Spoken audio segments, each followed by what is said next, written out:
दोस्तों, आ रही हैं सर्दियां सीरीज़ के तीसरे पार्ट को लेकर हम हाजिर हैं। पार्ट 1 और 2 में हमने बताया कि लद्दाख में चीन की सीमा पर सर्दियां कितनी खतरनाक होती हैं। सर्दियों में चीन के जंग शुरू करने की आशंका क्यों है? भारतीय सेना ने इस खतरे से निपटने के लिए क्या रणनीति बनाई है? पार्ट 3 में हम आपको बताएंगे कि चीन यदि सर्दियों की आड़ में युद्ध शुरू करेगा तो क्यों उसकी हार तय है। भारतीय सेना की माउंटेन स्ट्राइक कॉर्प्स क्यों सबसे खतरनाक मानी जाती है? तो आइए देर ना करते हुए आपको बताते हैं भारतीय सेना की इस विशेषता और तैयारी के बारे में।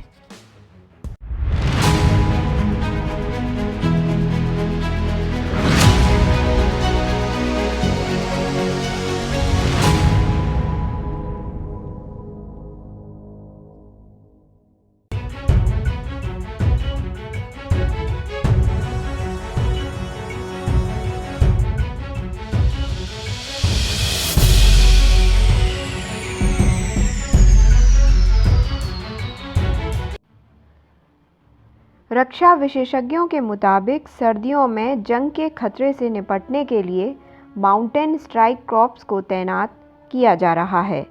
ये पहली बार है जब भारत इस स्ट्राइक कॉर्प्स को चीन के खिलाफ तैनात करने जा रहा है।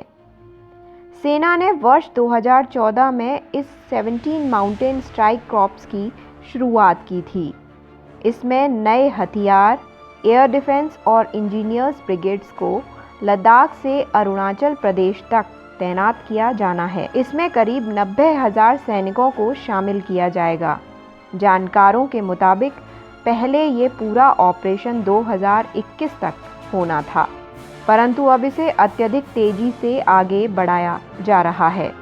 मई से पहले इस इलाके में भारतीय सेना की केवल एक डिवीज़न तैनात थी, परंतु अब अकेले पूर्वी लद्दाख में ही 4 डिवीज़न तैनात हो चुकी हैं। जानकारों के मुताबिक एक डिवीज़न में 15 से 20 हज़ार तक सैनिक होते हैं।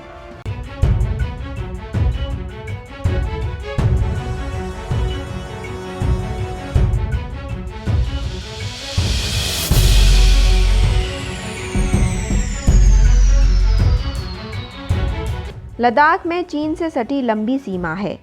ये काराकोरम पास से शुरू होकर दक्षिण लद्दाख में चुमुर तक जाती है। चीन ने LAC के पार अपने सैनिकों की तैनाती में ज़बरदस्त बढ़ोतरी की है।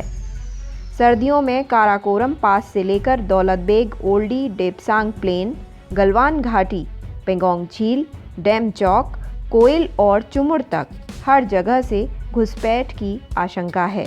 इसलिए भारतीय सेना कोई हिस्सा असुरक्षित नहीं छोड़ना चाहती।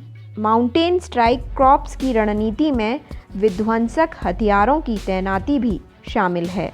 इसमें चीनी सेना को नेस्तानाबूद करने के लिए तोपखाने, बख्तरबंद गाड़ियां, एयर डिफेंस सिस्टम आदि रहेंगे।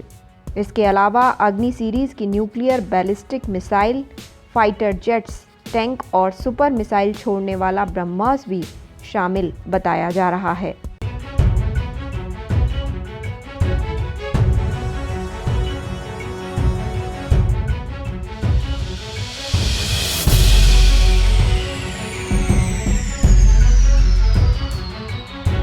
सेना लद्दाख में तैनात अपने सभी सैनिकों को extreme cold weather portable cabin मुहैया करा रही है ताकि ये ठंड का मुकाबला कर सकें।